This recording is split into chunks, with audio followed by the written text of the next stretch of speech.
আচ্ছা, আবার যদি বিশ্বযুদ্ধ শুরু হয়, কারা সবচেয়ে বেশি ভয় পাবে আপনি কি জানেন? প্রিয় দর্শক, আজ আমরা এমন একটি প্রশ্ন নিয়ে কথা বলতে যাচ্ছি যা মনে ভয় আর অনিশ্চয়তার ছায়া ফেলে দিতে পারে। আবার যদি বিশ্বযুদ্ধ শুরু হয়, তাহলে বিশ্বব্যাপী যুদ্ধের তখন শিকার কারা হতে পারে? আর আমাদের ছোট্ট একটি দেশ, এই বাংলাদেশের ভবিষ্যৎটাই বা তখন কী হতে পারে? বিশ্বযুদ্ধ মানেই শুধু কি যুদ্ধক্ষেত্র নয়, বরং লাখো মানুষের জীবন বিপন্ন হওয়া, পরিবার ছিন্ন বিচ্ছিন্ন হয়ে যাওয়া এবং আশ্রয়হীন হওয়া। ইতিহাস থেকে আমরা এটাই বুঝতে পারি, প্রথম ও দ্বিতীয় বিশ্বযুদ্ধের সময় সবচেয়ে বেশি ক্ষতিগ্রস্ত হয় সাধারণ মানুষ, যারা কখনো নিজেকে যুদ্ধের কেন্দ্রবিন্দুতে ভাবেনি না। আর আজকের বিশ্বে পরিস্থিতি আরও জটিল। বিশ্ব শক্তির দ্বন্দ্ব যখন বাড়ে, তখন অর্থনৈতিক দুরবস্থা, রাজনৈতিক অস্থিরতা এবং নিরাপত্তাহীনতার ঝুঁকিও কিন্তু বেড়ে যায়। অর্থাৎ বিস্তীর্ণ অঞ্চল বস্তুহারা হতে পারে।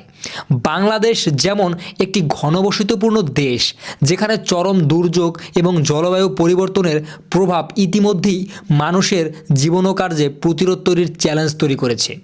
অর্থাৎ বিশ্বযুদ্ধ শুরু হলে এই ঝুঁকি কিন্তু আরও বেড়ে যাবে। বাংলাদেশের জন্য একটা বড় চ্যালেঞ্জ হবে শরণার্থী ও খাদ্য নিরাপত্তা। লাখো মানুষ তখন প্রবল ক্ষুধার্ত ও উদ্ধস্ত হয়ে পড়বে। আমাদের দেশের ভৌগোলিক অবস্থান ও সীমাবদ্ধ সম্পদের কারণে এমন পরিস্থিতিতে টিকে থাকাটা আসলেই কি সহজ হবে? তাই শুধু অস্ত্র ও সামরিক শক্তির দ্বন্দ্ব নয়, আমাদের সবার জন্য জোরালো হওয়া খুবই জরুরি। একতা, সচেতনতা এবং প্রস্তুতি নিয়ে আমাদের দরকার শান্তির জন্য সদিচ্ছা এবং বিশ্বব্যাপী সহযোগিতা, যাতে যুদ্ধের ছায়া আসার আগেই আমরা তার প্রভাব কমানোর পথ খুঁজে বের করতে পারি।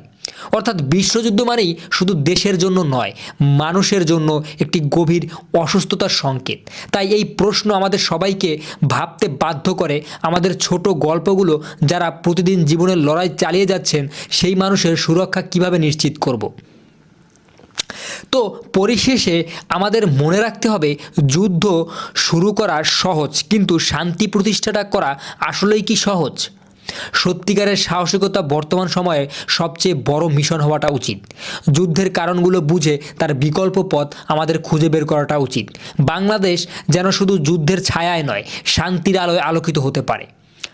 আপনাদেরকে ধন্যবাদ আমার সাথে থাকার জন্য এবং এই গুরুত্বপূর্ণ বিষয়টি জানার জন্য। আশা করছি ভিডিওটি আপনাদের কাছে অনেক ভালো লেগেছে এবং ইতিহাস সম্পর্কে আপনারা অনেক কিছু জানতে পেরেছেন। এরকম ইতিহাসমূলক ভালো ভালো ভিডিও পাওয়ার জন্য আমাদের চ্যানেলটি কিন্তু সাবস্ক্রাইব করে আমাকে অনুপ্রেরণা দিতে হবে।